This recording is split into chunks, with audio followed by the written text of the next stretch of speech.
Well, I figured out how to make use of this 20-gallon long that I'm leaving here, just because it's so much trouble to put it all in the basement again and remove all the cinder blocks and boards. But I had lots of anubias and some java moss and a few stem plants extra, and I wanted to keep them alive, so I'm going to use this tank at the moment as a kind of grow out tank. I've never done this before, but anubias is not planted in soil, and so you can either have them floating, because they have rhizomes that you attach to something like driftwood or stones, and you don't put them in soil. So I have a bunch of anubias floating. I have some anubias on a stone and on a piece of driftwood, and then I had also an extra piece of driftwood there with nothing on it at the moment. But it's nice to keep it underwater so that if I plan to use it in the future, it won't float. It'll stay right at the bottom of a tank. And then I have some, where's the java moss? Oh yeah, not too much, but the java moss there, floating for use in the future. And then I bought at the dollar store a few totes that will fit in this tank for the stem plants. And all I had at the moment were some, I don't even know what they're called, sword plants or something. And so I planted them there. And I had a little bit left of this, I keep forgetting what you call it, but it's a very delicate stem plant that was kind of not doing so well. The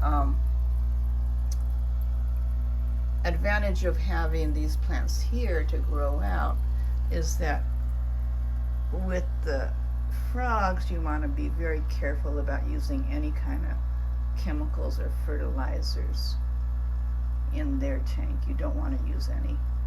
So like Excel or Flourish, I haven't been putting in here, so the plants don't do as well. And so with this tank dedicated to only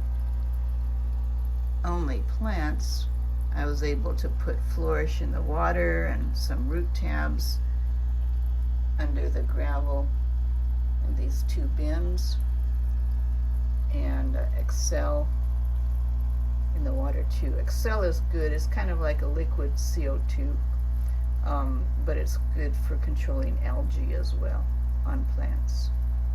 And then I had an old sponge filter just to provide some aeration. So this will be interesting to see if I can keep these plants alive. And then I plan to I still have store credit in a couple of stores, and so I think I'll buy a bunch of plants. Okay, so pretty cool. Oh, and I also had some leftover poster board, and it's much easier to put the poster board on the back of a tank when the tank is empty, and you can pull out the tank and lay it side down to do the measuring and the taping. Much easier. So I did that before I did any of this filling up the tank with water and plants. So another interesting experiment, but it's nice that I won't really have to change water here. I might, I don't know if you need to with plants. Just replenish the water here and there, but I don't have to worry about it being cycled or anything, unless in the future I put some fish in here. But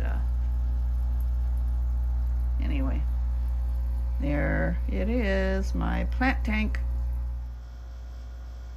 Meanwhile, here are my other two tanks with the backgrounds. It's afternoon, about 3 o'clock. I really like not seeing the cords behind the tanks or the wall. And they say that having a background on a tank kind of makes the fish and frogs and everything feel a little more secure. I don't know if that's true or not, but that's kind of a nice thought.